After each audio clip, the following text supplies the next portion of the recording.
दोस्तों, हाल ही में हुई एक डिबेट काफ़ी चर्चाओं में है, जो कि था डज गॉड एग्जिस्ट पे। इसमें जावेद अख्तर साहब व मुफ्ती साहब ने काफ़ी अच्छे पॉइंट रखे। ये जानते हैं इस डिबेट के कुछ पॉइंट को अपनी नज़रों से। दोस्तों, इसे मैं 2 पार्ट में बनाने वाला हूँ, जो इस डिबेट को एंड कर देंगी। इस डिबेट के मेन पॉइंट को मैंने नोट कर लिया है, जिस पे हम आज बात करेंगे। दोस्तों, इस डिबेट का पहला पॉइंट है कॉन्टिंजेंसी, दूसरा पॉइंट है टेस्ट, क्या यह दुनिया एक टेस्ट है, तीसरा पॉइंट है God is omnipotent and all knowing, ईश्वर सर्वशक्तिमान व सब कुछ जानने वाला है। चौथा पॉइंट है ऑब्जेक्टिव मोरलिटी क्या है, जैसे मुफ्ती साहब ने पूछा था ऑब्जेक्टिव मोरलिटी आप कैसे तय करोगे। और पांचवा पॉइंट है नेसेसरी बीइंग। तो मुफ्ती साहब का पहला पॉइंट था कॉन्टिंजेंसी, यानी इस दुनिया की सारी चीजें कॉन्टिंजेंट हैं, यानी कोई भी वस्तु जो समय या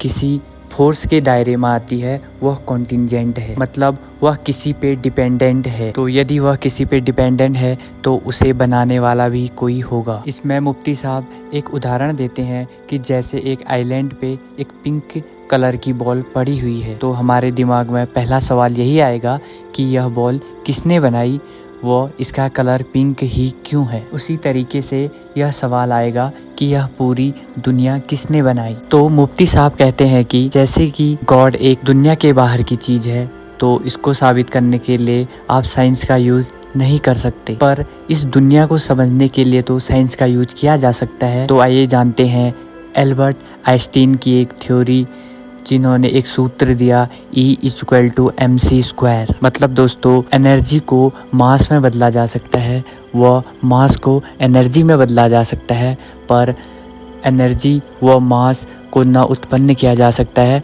ना ही इसे खत्म किया जा सकता है। जैसे एक पेड़ की पत्ती है जो गिरकर नीचे मिट्टी में मिल जाती है और मिट्टी बन जाती है, फिर वही जड़ों के द्वारा उसी मिट्टी से पोषक एलिमेंट्स को लेके फिर वही मिट्टी पत्ती बन जाती है। उस बॉल का एग्जाम्पल लें तो इंसान इसी प्रकृति से रबर बनाता है व फिर उससे बॉल बनाता है। उसी तरह इंसान भी डीएनए के माध्यम से पोषक खाना लेकर प्रोटीन व अन्य चीजों को बनाकर इंसान बनता है। यानी प्रकृति एक चीज को दूसरे में बदल रही है और हमें लगता है कि कुछ नया बन गया, यानी प्रकृति अपने आप में बना व बिगाड़ रही है।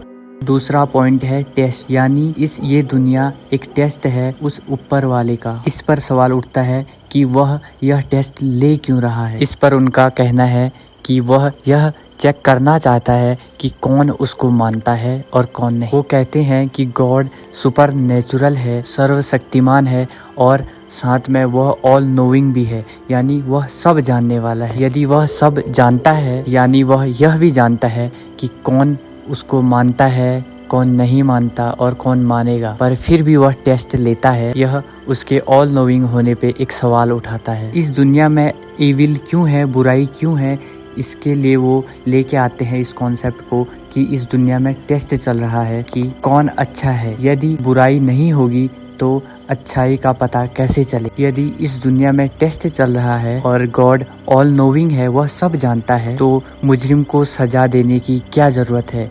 यदि गॉड टेस्ट ले रहा है तो मुजरिम को सजा क्यों देते हैं। और नेचर में बाघ हिरन को खा जाता है, क्या वहाँ पे भी टेस्ट चल रहा है। कितने बच्चों को बहुत बड़ी बड़ी बीमारियां हो जाती हैं, क्या यह भी कोई टेस्ट है। तो यह कैसा टेस्ट है, इससे पूरा न्याय सिस्टम खत्म हो जाएगा।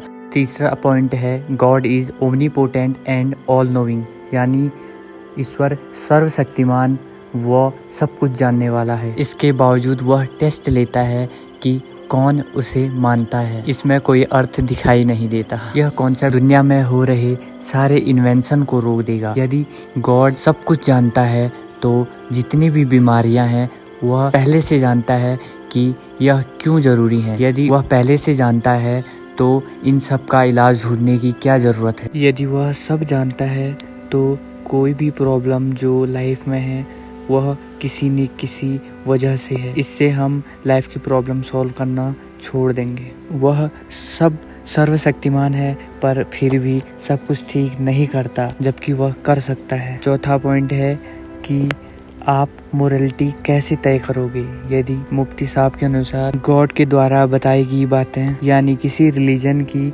कोई कहानी जिसे वे मोरल मानते हैं, उनके अनुसार वह मोरलिटी है। और यह सभी धर्मों में अलग अलग है, जिसकी वजह से आज इतनी लड़ाइयाँ हैं। जो कि उनका प्रश्न था कि आप फिर मोरलिटी कैसे तय करोगे?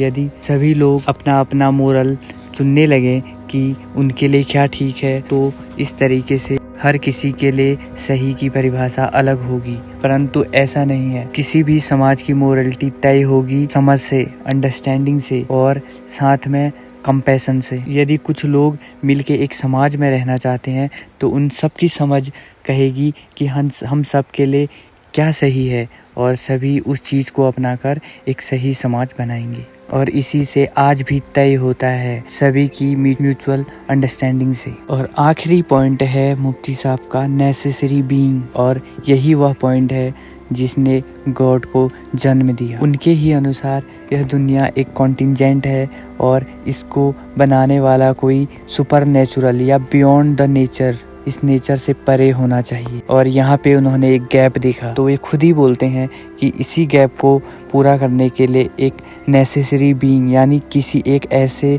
का होना ज़रूरी है जो इस दुनिया से परे हो और समय से परे हो। यानी वे खुद मानते हैं कि यह एक नेसेसरी बीइंग है, इसे खुद हमने एक ज़रूरत है इसकी, इसलिए हमने इसे बनाया है। और फिर वे इस दुनिया में हो रहे इतनी बुराइयों को समझाने के लिए टेस्ट का उदाहरण देते हैं कि वो हो सकता है एक टेस्ट ले रहा हो। यह भी एक कहानी है, थॉट है, जो कि उस गैप को पूरा करना चाहता है कि इस दुनिया को किसने बनाया। परंतु यही थॉट कि इसकी किसी नेसेसरी बीइंग का होना ज़रूरी है, यही हमें कहानियों तक लेके जाता है।